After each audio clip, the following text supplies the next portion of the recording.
There are so many ways that the Father expresses his affection to me. He surprises me because out of the blue, he'll be like, you are beautiful. You are breathtaking. I close my eyes and I see him walk up to me, and he doesn't do what I expect him to do.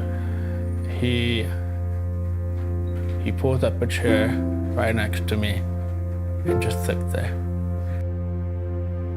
I think he draws us in with beauty so we can be so connected to his imagination that it can like sift our imaginations to the purest one.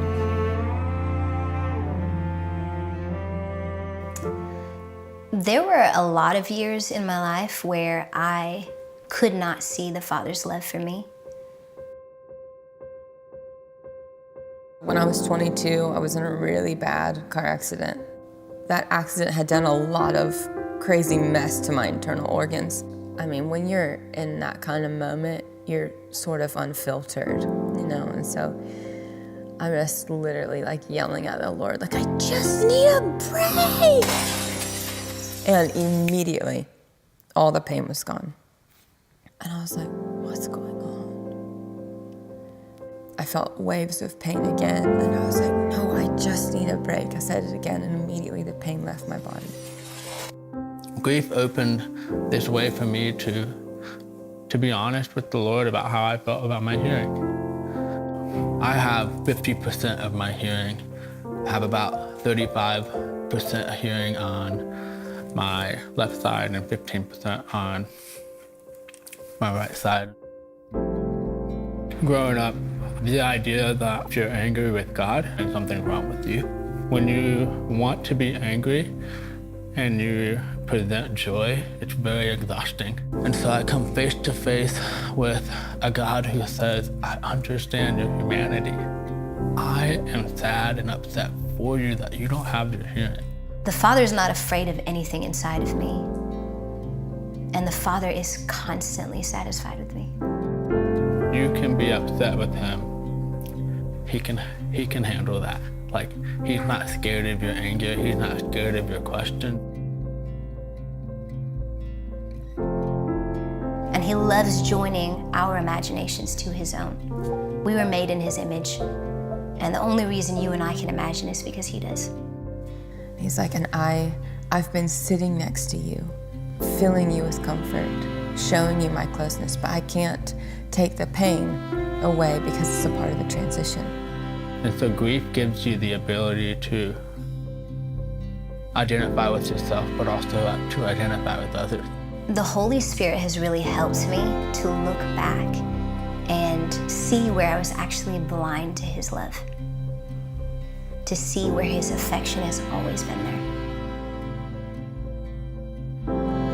I think that in moments of physical or emotional pain, like I know that the Holy Spirit has actually lent me his imagination.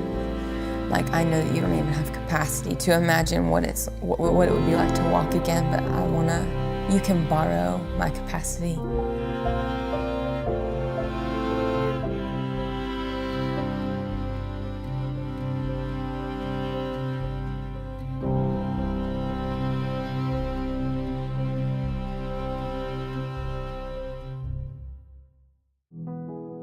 Someone asked the question, do you see Jesus?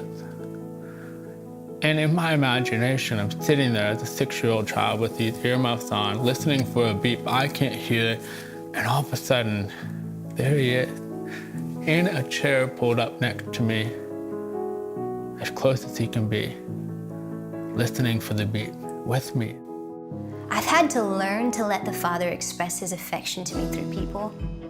Letting him speak to me, letting him affect me, naturally kind of affects the practical. When someone gives me a really good hug, the Father's actually there hugging me through them. Or when someone says really kind words to me, that the Father's there speaking kindly to me through them. I wanted him to be more specific, more relevant, even more complicated with me. But he knew that what I actually needed was to feel secure in his embrace. I think that we can use our imaginations for so many different things. Problem solving, inventing things, but I think it's first and foremost for play, which is why in the earliest stages of our lives, we're so good at playing. I think that's one of the first things that the Father wants us to know of him, that he's actually one of the most playful people there is. When I do that, when I have eyes to see him, suddenly I find that he's present all the time. He's letting me have these retrospective moments of like, that's actually what I was doing. And me being full of understanding and then full of his practical help. The reality is that the Father has always been perfectly and passionately loving me. He remembers everything. He remembers every song I've ever sang to him. He remembers every moment I've looked in his direction. He remembers every blade of grass that my feet have walked over. He remembers them. And the reason for that is because he treasures every moment of my life. He treasures me. And when I'm aware of that, then suddenly my whole world is flooded with his affection.